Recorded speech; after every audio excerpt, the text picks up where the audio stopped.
Voice of Cincinnati Reds, and you're up for Late Night Reds Talk. What's going on, everybody? Happy Wednesday. I guess as happy as it can be with the current status of our beloved Cincinnati Redlegs.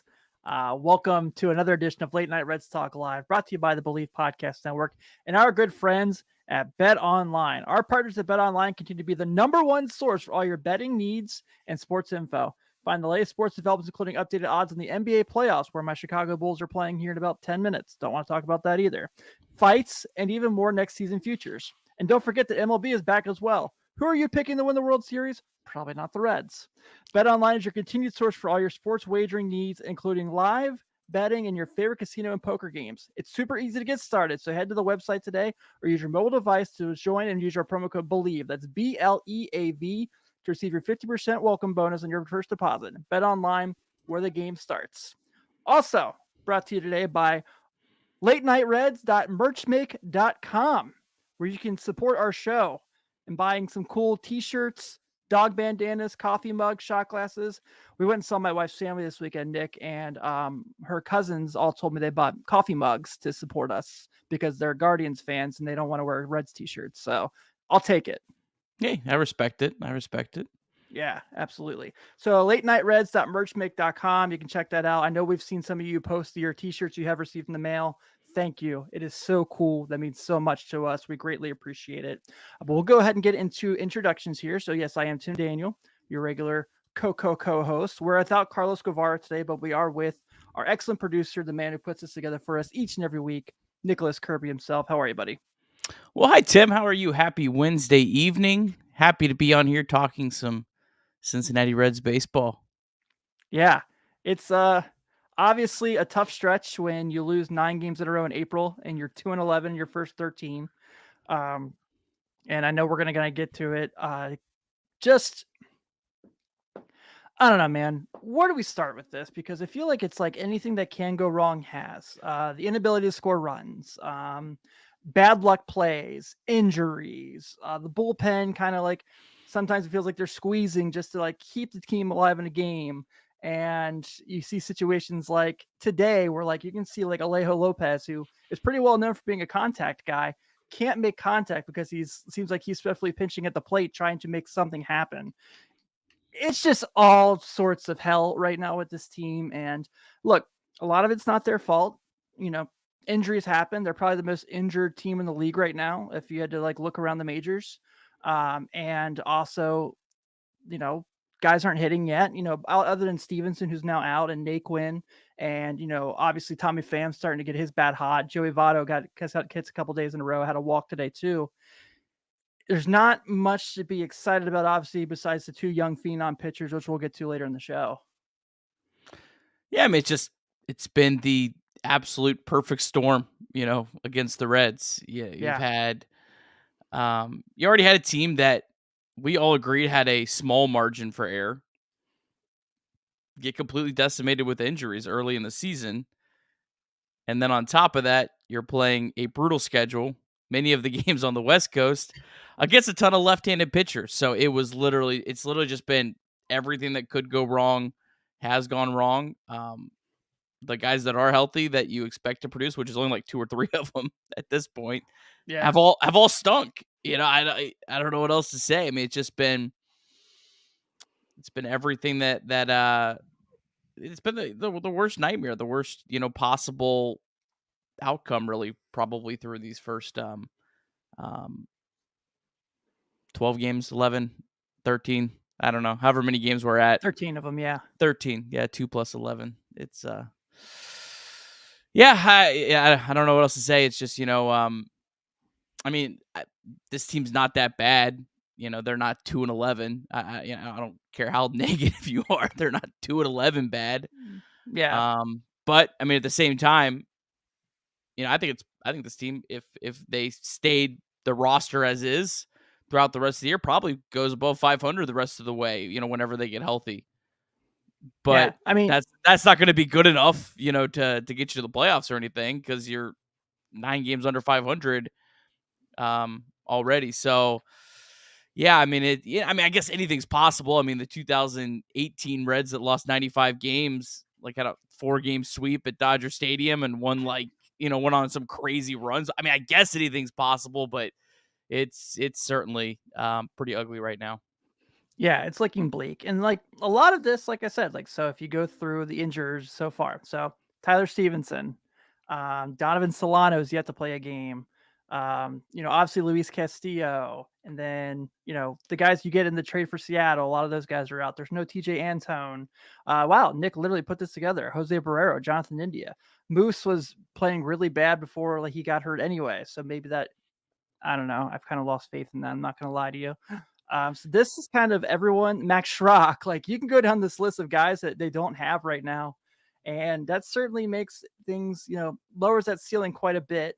And I think that just kind of, and we're not going to get full on into this week because I know everyone's still talking about it, but like, this makes Phil Castellini's comments last week like even worse. His where you're going to go when you're 2-11, not a good look for the franchise. Yeah, I mean, you think you're feeling bad tonight. Imagine how Right. Phil's feeling. I mean, my goodness, like, what a nightmare, to come out with those comments and then the team loses 9 games in a row. Like, whew, that's tough. I mean, I don't know. I'm not a karma guy, but I don't know why I deserve the karma, but I don't know what I've done. But yeah, I mean, look, that's a whole injured team right there. I mean, just think about like a guy like Max Schrock. Like, he would have got a chance to play every day, and Yeah. it at least been Donovan like Solano. yeah, and 5 of the Reds' last 6 games have been against left-handed pitching, and I mean, they have been missing 4 players that would have been in the starting lineup against those. In Solano, India, Stevenson, and Senzel. Senzel was back today, but Senzel, that was the 6th game of the year that he's played. So Yeah. that's half your lineup. So I mean, I don't know. I mean, even you have that, and you're already like, okay, well, it's gonna probably be ugly. But even still, you don't expect to go like 2-11. You don't expect to lose all those games, just because Right. of. I mean, like, the Pirates, I think, have won 5 games already, and their roster's awful. So it's been just a combination of everything. Yeah, and we talked about like seeing this early schedule, and you're like, all right, well, they're not going to get the fully healthy Dodgers. You're not going to get the full Padres. You're like, this will be fine. Like, they should be able to sneak a game or two from them, and they couldn't. So that really makes it tougher as well. And obviously with what you're showing here with last night with Tyler Stevenson and that play at the plate, and Luke Voigt kind of, having that slide that everyone's upset about, obviously just kind of salt in the already very deep wound. So obviously that makes things a little bit more difficult, but it's just kind of just like, like you said, like, the perfect storm is how you put it. And like, that's the perfect way to discuss it. Thank God for Tommy Pham right now. That's about all we can look forward to so far. Yeah, and I mean, other than Senzel, it's not like these guys were like injury-prone dudes that just got hurt. Like, Stevenson and India were healthy all year, Yeah. right? Last year, like, they played a full season, and yeah, it's just and then like that Stevenson last night, it was just like, you just throw your hands up. Like, what are you going to do? And I mean, sure, every team has injuries, Sure, but especially on a shortened spring training. But the Reds, no one has more than the Reds right now. And I think my guy Sean tweeted out earlier today, I think the median amount of injuries per team is 5, and the Reds are at 13 players on the IL. So I mean, the Reds are at a lot more than anyone else. And I don't know. I mean, like the Reds, they're now 12 players that would be on the active roster. I mean, outside of the Dodgers, like, do you think if the Brewers lost 12 players, they're just going to be ho-humming along right now? Right. Especially playing the schedule that the Reds have played. I mean, yeah, I don't know. Can you, like, I do want to get into the managerial decisions of yesterday with the Stevenson injury. But one comment I do want to make, just to kind of make you think about something. I'm not saying add this up because we're live right now. Could you imagine taking the combined wins above replacement for the Reds IL and put it next to the Reds major league roster that they currently have? It's probably pretty brutal. No, I think our guy Matt Wilkes actually did that yesterday, and the current roster had more than the guys in the IL, but it was close. It was like 13 to 11 or something like that. Yeah. Good comment here from Richard that kind of goes along with what I'm saying. One thing this start has exposed is the lack of depth, Tucker. I don't even know if the catching's really like the biggest. Like, you almost expect to have a bad catcher, right? Yeah, but last night when Tyler Stevenson gets hurt, and you literally text Carlos and I before the game and say, why don't you give Stevenson the day off, have Garcia catch instead of DH, and then have Tyler Stevenson play at first and give Joey off. And then as soon as that's the same game, their backup catcher is DHing with the new rules. When you substitute the DH to play a position, you lose the DH for the game and your pitcher's got a bat. So Raymar Sanmartin becomes the second pitcher of the season to hit besides Shohei Ohtani. Just kind of baffling. I think the way I texted to you was, I feel like David Bell is managing his team like the main character in Office Space, where he's trying to get fired.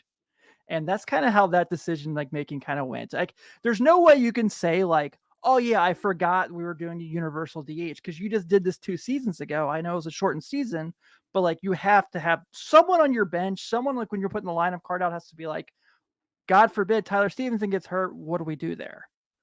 Yeah, I mean, the only thing I would maybe push back is maybe they specifically wanted Tyler Stevenson to be working with Sanmartin, because there's always that weird dynamic of they want certain catchers with certain pitchers for whatever reason, but then just don't DH Garcia. That's probably the bigger. I agree. Like it's not like Garcia's a big weapon, right? As a bat. And yeah, I mean, I think to Richard's point, I mean, definitely, I think this exposed the lack of depth. I don't know. I feel like almost every year I'm going to complain there's a lack of depth. And I feel like probably if you asked 90% of fans of their teams, do you think your team has enough depth? They're probably like, no, they don't. They need more, So yeah, if you're not the Dodgers, like. Yeah, I mean, again, like, I'm not saying there isn't. And maybe the biggest concern for me is just the Reds don't have like a Phil Irvin at AAA. Like, that is maybe more concerning than I thought. The major league depth was pretty good, because remember, if you were having everyone healthy at the beginning of the year against a right-handed pitcher, you would have Donovan Solano, Colin Moran, and I don't know, someone else. Max Schrock would be on your bench. Like, that's not a terrible bench. You could do far worse. Yeah, I mean, we've seen far worse benches than that. So, but again, maybe, to like Richard's point, like not being like not having anyone that you could call up that's even like a decent option against left-handed pitching.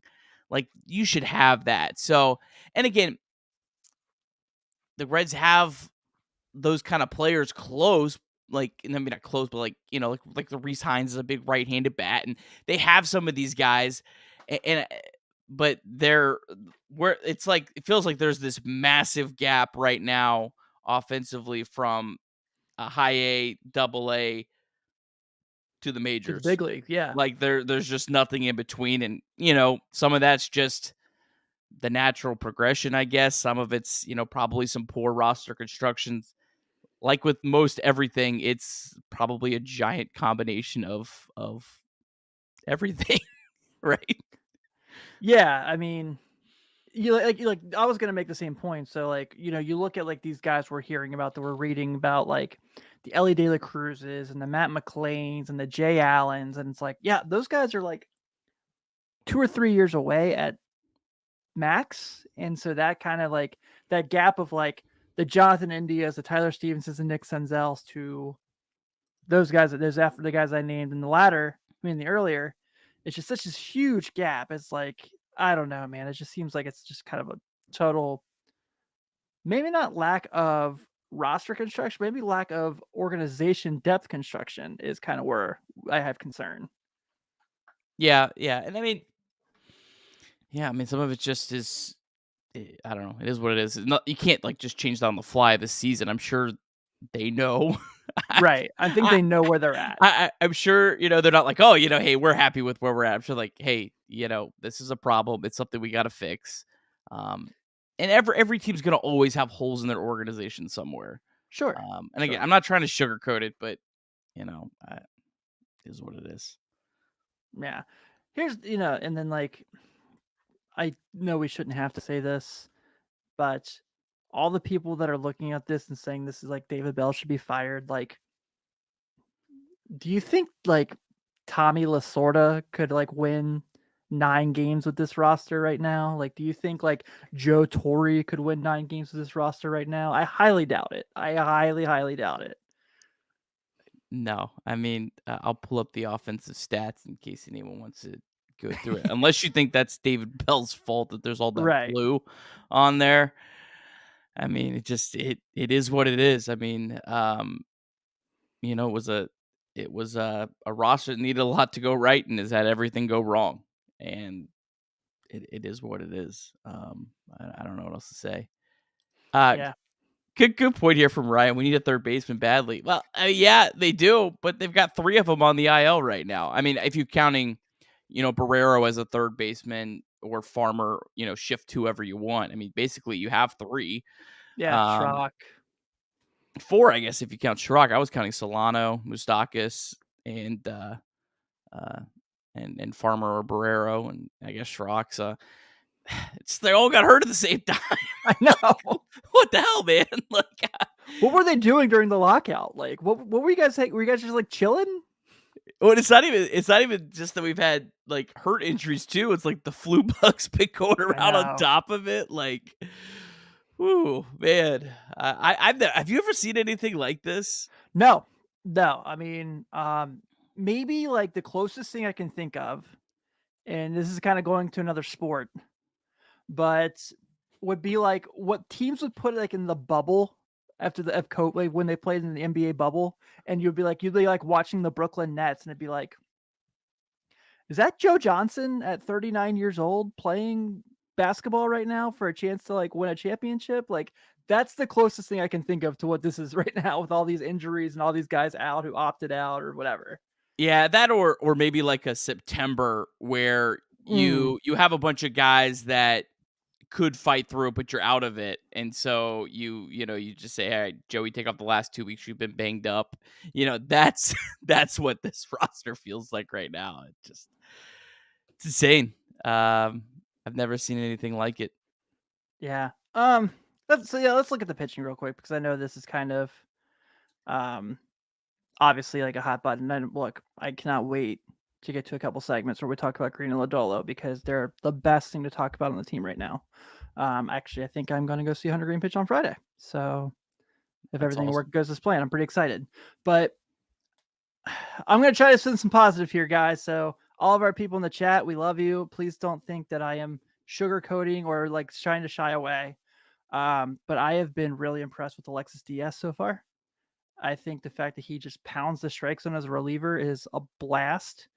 Today, got in a little trouble, just got out of it. Obviously, you see there, like his expected ERA is pretty solid. His ERA itself, obviously, but he's really kind of been the best reliever they've had so far. Guys like Tony Santillan, I know they're this early in the year, he's had a couple rough outings. I'm not giving up on him by any means. I think he's going to be pretty solid. Jeff Hoffman's been fairly decent. I think it's been lucky quite a bit, but still been pretty decent. But after that, it's I think Luis Cessa is certainly going to be better. I know the opener experiment did not work as planned in LA last week, but I don't think that's who Luis Cessa is by any means. Yeah, I mean, you get Castillo and Sims back. I think this is decent pitching. I mean, I don't think it's, blow anyone away. And, you also got to remember they played 4 games against the Dodgers. Not many teams, even with good pitching, are going to come out of that looking great. So you're not going to face any lineups like that in the NL Central, that's for sure. Right. Where you have, Chris Taylor and Gavin Lux batting 8th and 9th. Like, come on. It's insane. Like, what is this? Like, these guys are like an all-star and like a top prospect. I mean, so I'm not too disappointed with the pitching. Again, I think overall they'll be fine. If Lodolo and Green pitch like anywhere close, like we think they could get, like in a really strong rookie campaign, then I think you have a really solid pitching staff when you add Castillo and Sims into the mix. But if they don't, if they look more like rookies than rookie of the years, then it probably is a pretty rough pitching staff. But I look at it overall and I say, okay, there's a lot of positives here for the future. It's not a bunch of Scott Feldmans or right. I guess that's Dan kind of Straley's and that's kind of the thing for me. Like that, at least man, it's rough losing 9 games in a row. Don't get me wrong, it's not fun, but at least a lot of these players I'm looking at. Okay, I see a very bright future with them. I see a lot of players that are going to be good players for the Reds that can be a part of, whenever the Reds are a competitive team, whether it's next year or the year after. So at least it doesn't feel like, I don't in any way, shape, or form feel like we're in for a long, multiple year thing here. I don't know. Do you feel different on that? Not really. But with these guys that we've been talking about now for a couple years, in some cases, a year, that are like on the up and up. Like I read a little bit. I know there's people in our chat who know far more about the minor league organization than we do, but everything I read about Matt McLean sounds like he's the real deal, and that's something to be excited about. Jay Allen is someone who's really athletic, understands the strike zone, can play defense. Like that's really promising to go with whatever you can try to get from Nick Senzel. As we know, I've not given up hope on him being good by any means, and I thought today he had some good at bats. I thought just kind of had some bad luck at times with Green, with Lodolo. If Austin Hendrick learns to make consistent contact, we've talked about Ellie De La Cruz already today. Like, no, I don't feel like this team's too far away. I just think that they just have had just the ultimate bad luck to start this season. And it's just the fact that the trades that happened are what people are really upset about. But with that being said, like I know Suarez is hitting homers right now. But like Sonny Gray's already in the IL. Yeah, I mean, let's talk about that for for a second. Again, we understood why everyone was upset by the trades, but does that really help the Reds right now? I mean, Winker, Suarez, and Barnhart couldn't hit lefties last year, and the Reds have just faced a billion left-handed pitchers so far. Yeah. I mean, it's not like that would have solved all that much. I don't know. Maybe Winker comes and wins on opening day when the Reds were facing Bieber, and they're 3-10. I don't know. Maybe there's a pinch hit somewhere. There's always a million different causes and effects or whatever. But yeah, I mean, Gray and Miley are both on the IL right now. So it's I don't know. I don't know what to say. It's just it's everything that could go wrong has gone wrong. So guess it can only go up, right? Yeah. I mean, you only have another left-handed pitcher on Friday, so that you're facing. That's even though Steven Matz. Never mind. Nope, not gonna walk away from that. We've seen what happens when I do that. So Tim, I don't think you can curse this team anymore right now. So that's probably very valid. Yeah, I think that this is kind of just. I do think this is the worst of it. I'm not going to talk about strength of schedule ever again after last September. But when you look ahead, after you get through these games, things look a little easier. And that's what I'll do my best to like tiptoe around like being optimistic. Um, we've talked throughout the season so far that we're not super high on what the Cardinals are. I think if they weren't the Cardinals, if you took the Cardinal jerseys off them and put them on like the Rockies, you'd be like, I don't think that team's gonna be very good. Not to say this current Rockies because they've played a little better than I thought they would so far. But I'm not blown away by them. Do I think they're better than the Reds right now? Sure, absolutely. I think everyone is. But if you start getting these guys back in relative time for this, you've got the Pirates in 7 of 10 games in May. The Guardians, I know they had a big win today. They're playing a doubleheader, and I know they just beat the Reds up pretty bad, but I'm not super promised by them after what I saw against the Giants this week. So yeah, I think like next month you get through here, maybe you sneak maybe a win or two against St. Louis, a win or two against San Diego, in the homestand. I'm not saying that's going to happen, but if you walk out of there with 3 wins, if possible, I think it looks at that point, what's that? 5-14 doesn't look as bad, right? sure. I tried my hardest. 5-14. Oh man, I know everyone wants us to come in here. Outcome. I know everyone wants us to come on here and scream and yell and be pissed, and we're certainly disappointed. But like, I don't know. I think this is the worst of how it's going to get. I don't think this team's going to like go on some miraculous run by any means. When you're 9 games under 500 in April, it's very hard to get out of that. It's very hard to climb out of that hole. But I certainly think as everyone comes back and they put this roster together with how it's supposed to be. I tried Red Scout 21 Cincy. She says I just made it worse. I just tried my hardest. Yeah, Talking. I mean, at least they're not gonna have they don't have any more multi West Coast road trips. I mean, no more Padres after next week, so that's promising. They're knocked out of the way, and yeah, tough. Tommy Pham. Let's talk about our guy. Tommy Pham. What a start, man. He's and he was hitting well before it. That 0 for 22 or whatever was completely garbage. Everyone was bashing on him. You could look at the Statcast numbers. He was hitting the ball hard. It was garbage, and he showed that. It was Tommy Pham reminds me a lot of Votto last April, where he was hitting the ball hard. Mm-hmm.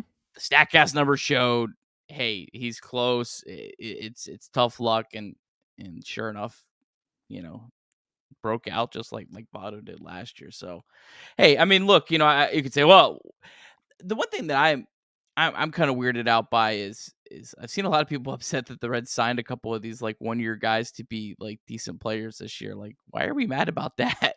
Yeah. Like what do you just like? Do you think like if do you think they were going to pocket that $6 million, say, oh, we'll save it for 2024? No, like it was use it or lose it money, I would assume. That's how most like businesses run their budget. Like this is the money, like, it is what it is. And so they used it. And hey, if things don't turn around here and Pham keeps hitting, he probably has some solid trade value at the deadline. This isn't Tommy Pham's a little different than, like a guy that just kind of came out of nowhere, because Pham's had a great track record up until 2020. And so if teams are, looking at his numbers and going, okay, hey, maybe Tommy Pham's back, a lot of teams could use a big right-handed bat.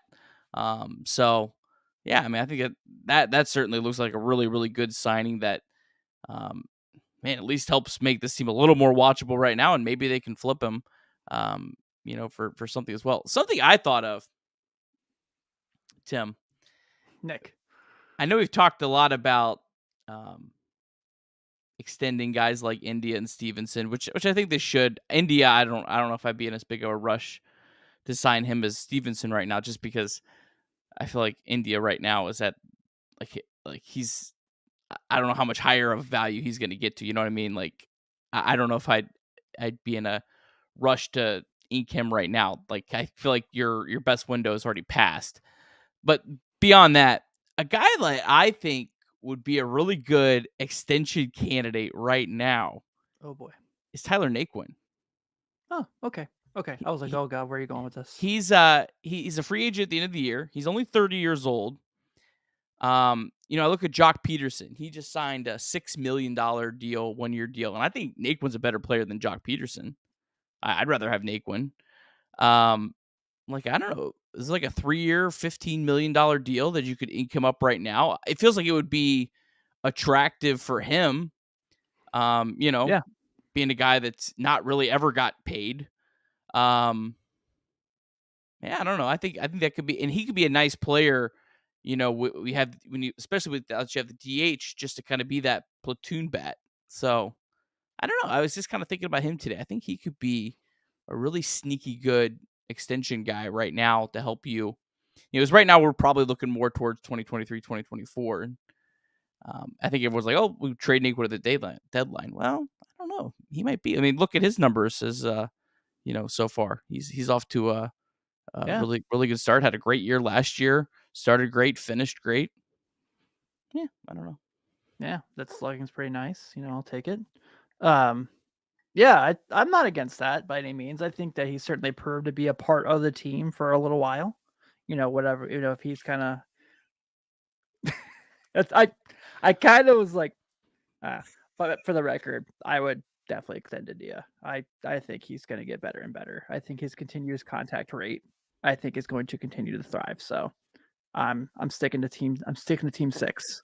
No, I'm not saying don't extend him. I'm just I know what you're saying, but I'm saying I don't think he's gonna get more expensive. He has Boris, right? Yep, that's what I was gonna say. He is gonna get more expensive. Well, no, I don't know if he is gonna get more expensive. I think Tyler Stevenson can get more expensive because I think Tyler Stevenson could still increase his value. I think India already already feels like he's a 4-win player.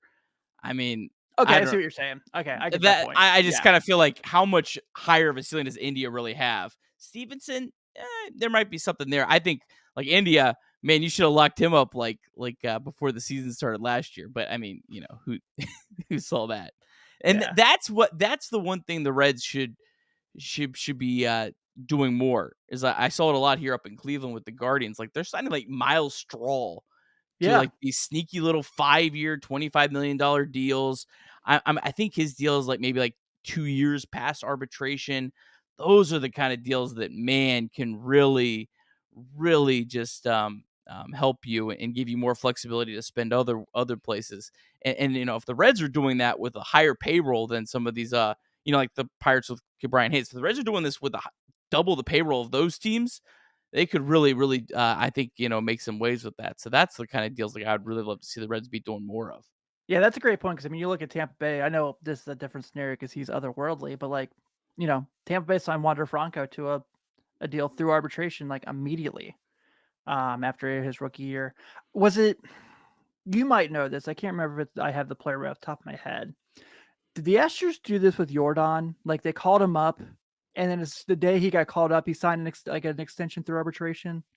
Yeah, I think so. The guys right now, somebody. The guys right now that I'd be looking at are Nick Lodolo and Hunter Green, like the guys that really haven't proven anything yet. But you're like, okay, I believe in them. Why not look at Nick Lodolo for like an 8-year deal right now? He's got 6 years of control. You try to get an extra 2. You're getting him all the way through his peak. And sometimes you might even save money through those arbitration years by signing them now. So those are like the 2 guys right now, like the Ellie De La Cruz when they get up. Like right when they get up, that's when you try to pounce on, getting a good deal. That's kind of more what I'm thinking. Yeah, I think that's a really good point. I would love to see the Reds do more of that. I agree. You don't have to give everyone Joey Votto contracts, and I think to keep your guys, and I think that's really a big deal, especially in such a competitive market. Those guys do have the agents that they do. Okay, John Singleton, that was the guy I was thinking of. Thank you, Matthew. So I remember that was one. But yeah, I mean, Jose Ramirez just signed a big deal, and I think he had one of those small deals before he signed that with the Guardians. So Yeah, it was I think it was like right when he came up, man, they were on it. They got him and they got a ridiculous bargain. And you may get burned on that sometimes, but I would rather be getting burned on a 5-year, $20 million deal for a like a young Homer Bailey, player than and I didn't even hate the Homer Bailey deal, but the Homer I Bailey didn't deal either. or the Mike Moustakas deal. Like I'd rather get burned on one of these, younger players on a much smaller deal that doesn't have like that high AAV than getting burned on like a Moustakas, which again, I'm not gonna I don't like, cherry picking that and, judging them after the fact. I think at the time I said, "Oh, I think that's a good deal." So I'm not gonna go back and be that guy. Don't be that guy. If you said it before, sure, take your victory lap now. But if you weren't criticizing it when it happened, don't be criticizing it now. Yeah, I'm not criticizing the contract by any means. Like when going like I said earlier, like when people always like bring up, and I know this is just kind of people always bring up the Homer Bailey thing, and they're like, "Well, why didn't they use that money to sign Cueto?" It's like Bailey was the first one available. Like it's not like it was like they handpicked somebody. It was between like what were they going to sign Matt Latos to a long-term deal? How did that work out? Like They all that? they all stunk. Yeah, Cueto would have been worse. He would have been more money that you threw away. Like he right. hasn't been good. Leak's the only one that turned out decent. Yeah, and he doesn't even pitch anymore. Yeah, he retired like at 30 years old or He something. like secretly retired because remember Yeah. he sat out for COVID and then just never came back. I don't know. Yeah, has he ever retired officially? I don't know. I might give him a chance on Is the Mike Leake bullpen. is Mike Leake available? Yeah. Anyone in the chat, can you tell us, is Mike Leake available? Go. Let's bring Yeah. it back. But while we're waiting on that answer, let's talk about our young phenom pitchers. Let's be happy and excited about something. Hunter Green pitched in Dodger Stadium the day after Jackie Robinson Day, which, if you know anything about Hunter Green, you know how much that meant to him to pitch in LA that week. Obviously, the fastball is there. But I thought Stop. my guy Pabst Blue Monday. Can I read it real quick? Because this is great. Please do. He said, Pabst Blue Monday, our guy, said Leake could at least hit lefties. I was thinking Hunter Green. I was like, maybe Hunter Green should be DHing. No, after what we saw with Lorenzen last year, never again. Yeah. So Hunter Green is now registered 39 pitches over 100 miles an hour, which is a major league record. And look, that's awesome. Like, life's all about speed, pure, sweet, badass speed. Eleanor Roosevelt, Talladega Nights, I know. But I am really loving how he's mixing in his slider and his changeup, and you're seeing like the maturation level even more from start 2 than we saw in start 1. I know he didn't get the win. I know he gave up the 2-run home run but like I don't think that was a bad pitch. I think the guy just made really good contact. Was that Chris Taylor? I think it was Chris Taylor. It's hard to fool a guy like that. Is my point. But look, the day is going to come where he's going to look like a rookie. We all know it. It's just how it goes with these bumps and bruises for these starting pitchers, unless you're like Steven Strasburg, his rookie year. But what we're seeing now, this maturation level, the way he collects himself when something doesn't go his way, I'm a big fan, man. I'm in. Yeah, his poise is the thing that stands out to me the most. 2 walks so far in 10.2 innings, I think. Yeah. I mean, and look, Lodolo's the control king, and he walked like 5 batters and hit a couple guys in his first start. And so for Hunter Green to do that at Dodger Stadium, to have the guts to go after, he didn't walk a single batter that game, right? I don't think so. I can put the box score up real quick. He did not walk a single Dodger. That lineup, how incredible is that lineup? Just the fact that he wasn't trying to, be cute and nibble around Max Muncy or Justin Turner or Freddie Freeman. Like that's insane. Impressive. Just the poise to be able to go in and throw strikes and trust your stuff. Oh man, he is special. And yeah, like you said, he's gonna have some really rough starts this year. You know it's gonna come, but man, celebrate these kind of starts, like the start that he had at Dodger Stadium. That's what's gonna be like 6 strikeouts. Like, yeah, he was just incredible. When like pitch for pitch with Julio Urias, like it was pretty impressive. I mean, the only runs that he's allowed have been like the third time through the order. Yeah, but you expect that from a rookie. in both outings. So, both starts you could have pulled him earlier and he would have had a phenomenal line, but they let him kind of work through, which is great. I love that. I do too. This season to kind of be doing that, but yeah, you can't say enough good things about him, and 22 years old. Yeah, that's the other Like thing too. That's just so impressive. So 22 years old. if you are wanting to kind of see this weekend, if you're in town and you decide to spend money to see the Reds, I understand if you don't want to. Hunter Green's pitching Friday and against the Cardinals. Steven Match pitching for the Cardinals, and then you got Tyler Mahle on Saturday against Dakota Hudson, and Sunday you got Nick Lodolo versus Adam Wainwright. So those are some fun pitching matchups. I know what the box score said about Tyler Mahle the other day, and you probably got to see a little bit more of the game than I did because I was out of town.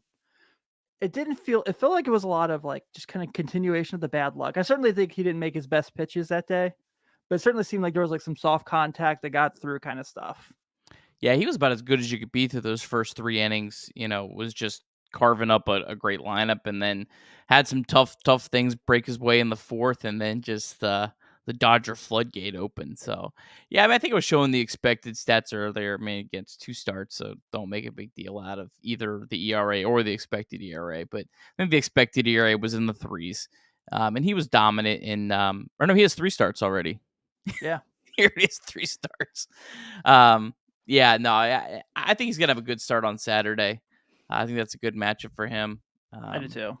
I was trying to pull up the Cardinals lineup so far and just kind of give an idea of like how they're hitting. Because I know they're 9 games in. We say they're in first place, but if you look down their lineup so far, it's not looking much prettier than the Reds. I mean, obviously Tommy Edmonds hitting really well, and so is Arenado, but like Goldschmidt hasn't found his stride just yet. Tyler O'Neill has not found his yet. Yachty, obviously Harrison, they're counting on Harrison Bader a lot, and they're without Jack Flaherty. So like, I'm not going to go and say I think the Reds are going to go in there and win 2 out of 3, but I do believe that they're going to be competitive enough to pull a game out of this series, maybe 2. I think they can sweep them. I hope so, because I'm not blown away by them. Like we've talked about this all year. And you got Hunter Green, Tyler Mahle, and Nick Lodolo. Yeah. If you're gonna throw 3 guys at the Cardinals, those are the 3 guys I want right now. So, did you hear what Cowboys said today during the broadcast about how he would do the rotation for the series? He'd have Lodolo and San Martin back to back. Yeah, that's interesting. Kind of a different look. Yeah, back to back lefties. The Cardinals do hit left-handed pitching significantly better than right-handed pitching, though. So I don't know if I'd want to be throwing 2 left-handed. That's where I was going with that. Yeah, I don't know, man. Like, like I said, I think the Cardinals are certainly better than the Reds are right now, obviously, but I don't think they're, the St. Louis Cardinals we grew up with that were like just always kicking our ass and everything like that by any means. So, yeah, I think this is a mediocre Cardinals team, which again, I agree, might be still decently better than the Reds. But I don't think this is a great team by any means. I think the NL West. I think the Rockies could win the NL Central. Maybe that might be a stretch. I think they could finish second in the NL Central. Yeah. That's a loaded division. They got. That's not fair. The 3 teams that I feel like would win. I feel like the Giants, the Padres, or the Dodgers would win. So, hopefully those teams beat up on the Cardinals and Brewers like they beat up on us. Yeah, I agree. I know we kind of skipped around here because I know you also had a graphic where we're going to talk about Nick Lodolo real quick and what we've seen from him in 2 starts. Really a really nice bounce back game against San Diego. I know, like I said, we're give 2 shits about ERA at this point, but just kind of also another guy who's finding ways to mix his pitches, and learning and maturing really well. His sinker is really impressive. The way he mixes his curveball in and his changeup in, I would like to see a little bit more of his 4-seamer because that's something you read about a little bit in his trip as he was on the come up, especially like at TCU.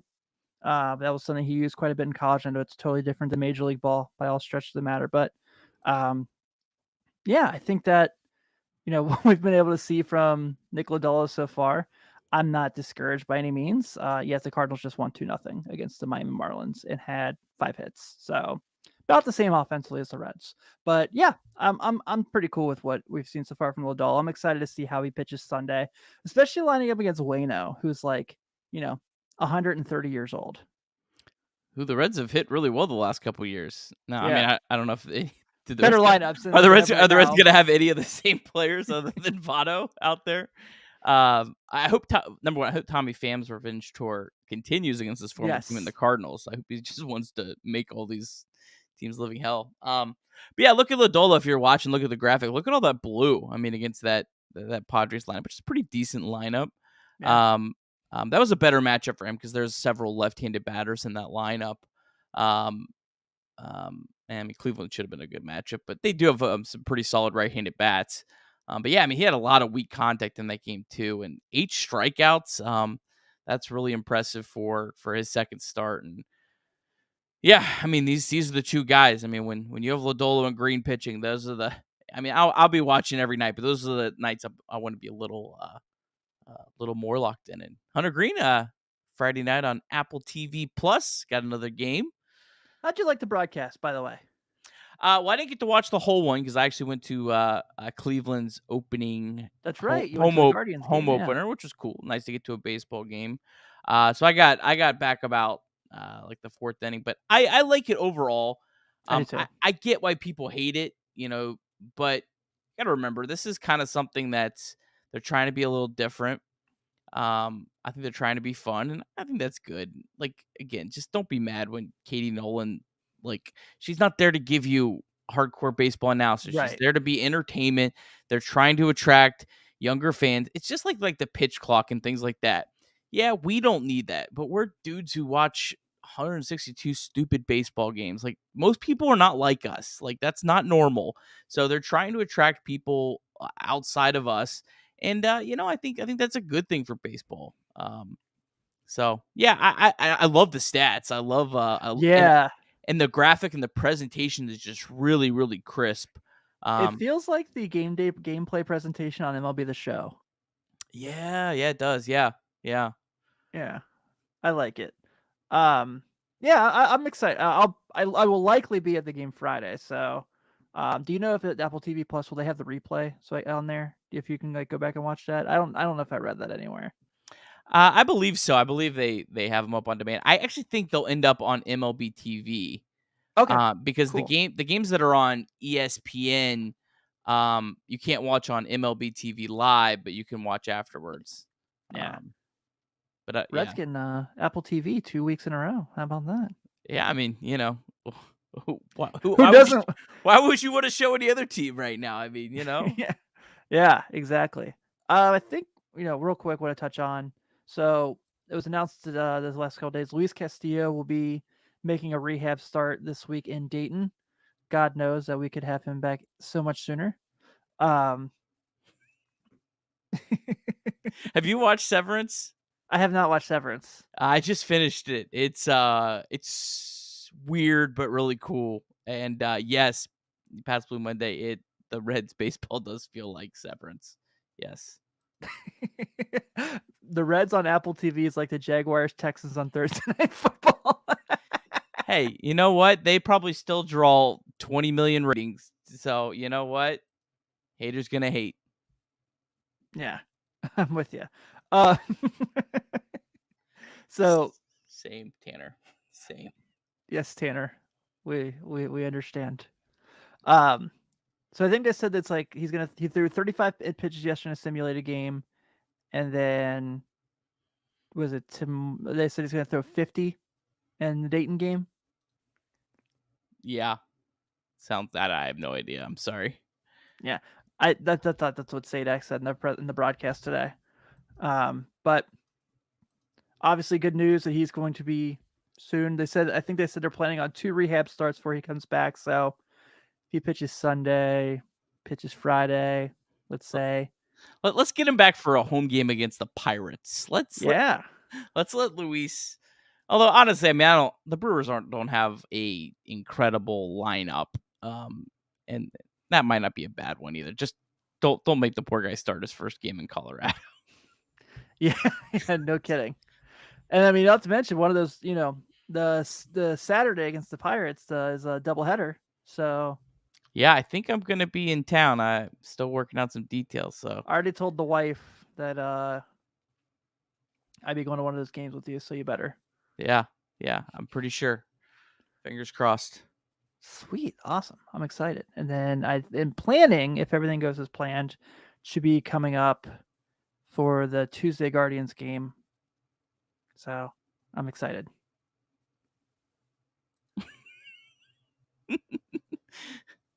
Our guy Branch. I don't mind the Apple TV thing, but it's rough on my 79-year-old mom. I thought he was saying his 79-year-old monitor. That's how I read it at first, and I was confused. Yeah, probably is pretty rough on the 79-year-old mom. Get out of here, Pats Blue Monday. The Pirates are not better than the Reds. Get out of here with that. Maybe they're close right now, but let's pull up the graphic again. Come on. This team is better than the Pirates.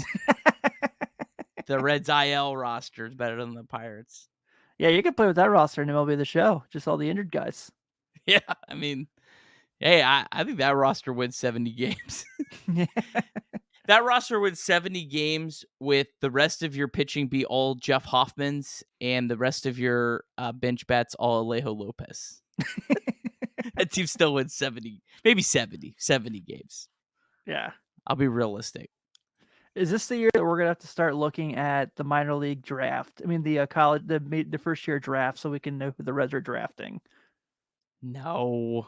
Come on. We want to see what we want to see. Well, hopefully this team, hopefully they go on a little run here. I'm always gonna hold out hope. I'm always gonna hold out hope they'll go on a. There has been some stupid things happen in baseball that make absolutely no sense. And I hope one of those stupid things that absolutely makes no sense is the Reds coming back and winning like 10 in a row. So it could happen. It could happen. I mean, hell, like I said, like all year last year. The Cardinals won 19 games in a row. The Cardinals won 19 games in a row. The Nationals were like 15 games under 500 the year they won the series. Like, I only want half of that. Just give me half. Right. Give me 9.5 wins in a row. Yeah, I agree. All right. Is there anything we need to touch on before we get out of here? Anything that I missed or? Well, you know what? Tomorrow's an off day, so enjoy it. Take a rest. We all deserve a little relaxation. And hey, you know what? If you're in Cincinnati, come down to the ballpark if you want to. Don't let anyone tell you can't go to the ballpark. It's fine if you don't want to. That's fine. But if you want to go and you want to enjoy a baseball game and you want to see Hunter Green, Tyler Mahle, or Nick Lodolo pitch this weekend, go see it. You deserve to if you want to. So, yeah, go Reds. Yeah, or go to Dayton, see the Dragons. They're fun. Yeah, absolutely. See some baseball. Enjoy some baseball. Yeah, exactly. Thank you all for interacting with us each and every week. I know these things are not going the way we wanted the season to go so far, but we love having you guys here with us, hanging out and talking with us. So please don't go away. Go Reds.